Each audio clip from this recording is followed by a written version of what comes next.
हरे कृष्ण, राधे राधे। और इस मेरे ट्वेल्व में आप सभी लोगों का स्वागत है।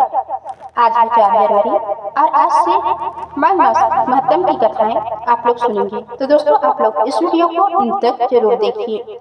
आज दिनांक है 4 जनवरी, दिन है रविवार और आज रवि पुष्य योग भी बन रहा है। आज ब्रह्म मुहूर्त सुबह 5:33 से 6:25 तक रहेगा। सूर्योदय होगा सुबह 7:13 पर, सूर्यास्त होगा शाम 5:50 पर और आज पुनर्वसु नक्षत्र दोपहर 3:11 तक रहेगा। बाद में पुष्य नक्षत्र प्रारंभ होगा। पुष्य नक्षत्र अगले दिन सोमवार को दोपहर 1:24 पर समाप्त होगा। आज आप सुनेंगे माघ मास अध्याय 1 की कथा। नारद जी बोले, हे महर्षि वेदव्यास, अनेक व्रतों, पर्वों और मासों की महिमा का वर्णन किया है।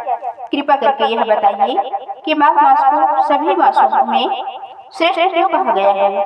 इस मास में स्नान, दान और व्रत करने से मनुष्य को कौन कौन से फल प्राप्त होते हैं। वेद व्यास जी बोले, हे देवर्षि नारद, आपने शुभ प्रश्न किया है। माघ मास की महिमा इतनी महान है कि इसका पूर्ण वर्णन स्वयं भगवान विष्णु भी नहीं कर सकते। यह मास पवित्रता, तप, दान, स्नान और मोक्ष प्रदान करने वाला है। जो मनुष्य श्रद्धा और नियम से माघ मास का पालन करता है, उसके समस्त पाप नष्ट हो जाते हैं। माघ मास पौष पूर्णिमा से लेकर माघ अमावस्या तक माना जाता है। इस मास में गंगा, यमुना, सरस्वती, गोदावरी, नर्मदा आदि पवित्र नदियों में स्नान करने का विशेष महत्व है। ऐसा कहा जाता है कि माघ मास में देवता स्वयं पृथ्वी पर वास करते हैं और मनुष्य के छोटे से पुण्य को भी अनेक गुना बढ़ा देते हैं। जो व्यक्ति इस मास में प्रातः काल ब्रह्म मुहूर्त में उठकर स्नान करता है, वह जीवन के समस्त कष्टों से मुक्त हो जाता है। माघ मास में स्नान करने से जन्म जन्मांतर के पाप नष्ट होते हैं, दरिद्रता का नाश होता है, रोग और मानसिक कष्ट दूर होते हैं, भगवान विष्णु की विशेष कृपा प्राप्त होती है, अंत में मोक्ष की प्राप्ति होती है।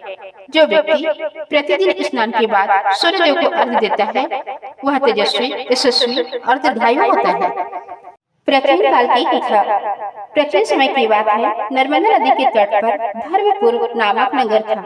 वहाँ धर्मरथ नाम का एक गरीब लेकिन धर्मपरायण ब्राह्मण रहता था। उसकी आर्थिक स्थिति अत्यंत दयनीय थी, किंतु उसके हृदय में भगवान विष्णु के प्रति अटूट श्रद्धा थी। धर्मरथ प्रतिदिन प्रातःकाल नदी में स्नान कर भगवान का स्मरण करता था, परंतु गरीबी के कारण वह न तो दान कर पाता था और न ही बड़े व्रत। एक वर्ष पौष मास पूर्णिमा के दिन धर्मदत्त को एक साधु मिले। साधु ने कहा, वत्स, यदि तुम माघ मास में नियम पूर्वक स्नान, जप और दान कर लो तो तुम्हारे सारे दुख दूर हो जाएंगे। धर्मदत्त ने विनम्रता से कहा, महात्मन, मैं अत्यंत गरीब हूँ, मैं दान कैसे करूँ। साधु मुस्कुराए और बोले, दान केवल धन से नहीं होता, शुद्ध मन, सत्य वचन और संयम ही महान दान है। साधु के उपदेश से प्रेरित होकर धर्मदत्त ने माघ मास के प्रथम दिन से प्रातःकाल ब्रह्म मुहूर्त में उठना, ठंडे जल में स्नान करना, ओम नमो भगवते वासुदेवाय मंत्र का जाप करना, एक समय सात्विक भोजन करना, झूठ, क्रोध और लोभ से दूर रहना, इन सभी नियमों का पालन आरंभ किया। माघ मास की ठंड अत्यंत कठोर होती है। कई बार धर्मदत्त का शरीर कांप उठता, हाथ पांव शून्य हो जाते, किंतु वह मन ही मन भगवान विष्णु का स्मरण करता रहता। वह सोचता, यह कष्ट क्षणिक है, परंतु भगवान की कृपा शाश्वत है। एक दिन जब धर्मदत्त स्नान कर रहा था, तभी आकाश से पुष्पों की वर्षा हुई, जो एक दिव्य स्वर सुनाई दिया, वत्स, धर्मदत्त, तुम्हारी तपस्या से हम प्रसन्न हैं। माघ मास का यह व्रत तुम्हें समस्त सुख प्रदान करेगा। धर्मदत्त की आंखों से अनंत के अश्रु बहने लगे। वेद व्यास जी आगे कहते हैं, हे नारद, माघ मास में किया गया थोड़ा सा पुण्य भी करोड़ों गुना फल देता है। इस मास में दीप दान करने से अज्ञान का नाश, तिल दान करने से पापों का क्षय, अन्न दान करने से अच्छे पुण्य, वस्त्र दान करने से सौभाग्य प्राप्ति होती है। जो स्त्रियां माघ मास में नियम पूर्वक स्नान और पूजा करती है, उन्हें अखंड सौभाग्य प्राप्त होता है। परिवार में सुख शांति बनी रहती है। संतान सुख प्राप्त होता है। माघ मास में क्या नहीं करना चाहिए? अपवित्र आचरण न करें, झूठ नहीं बोलना चाहिए, पर निंदा नहीं करनी चाहिए, क्रोध और अहंकार का त्याग करें, नशा और हिंसा से दूर रहें।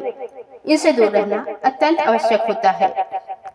वेद व्यास जी कहते हैं, हे नारद, माघ मास केवल एक महीना नहीं बल्कि आत्मा की शुद्धि का पर्व है। जो मनुष्य इस मास में श्रद्धा, संयम और भक्ति के साथ जीवन व्यतीत करता है, वह इस लोक में सुख और परलोक में मोक्ष प्राप्त करता है। अध्याय 1 हमें यह शिक्षा देती है कि सच्ची भक्ति धन की मोहताज नहीं, नियम और श्रद्धा से किया गया छोटा कर्म भी महान फल देता है। माघ मास आत्मिक उत्थान का श्रेष्ठ अवसर है। तो दोस्तों, ये थी आज की वीडियो। उम्मीद है आप लोगों को पसंद आई होगी। धन्यवाद।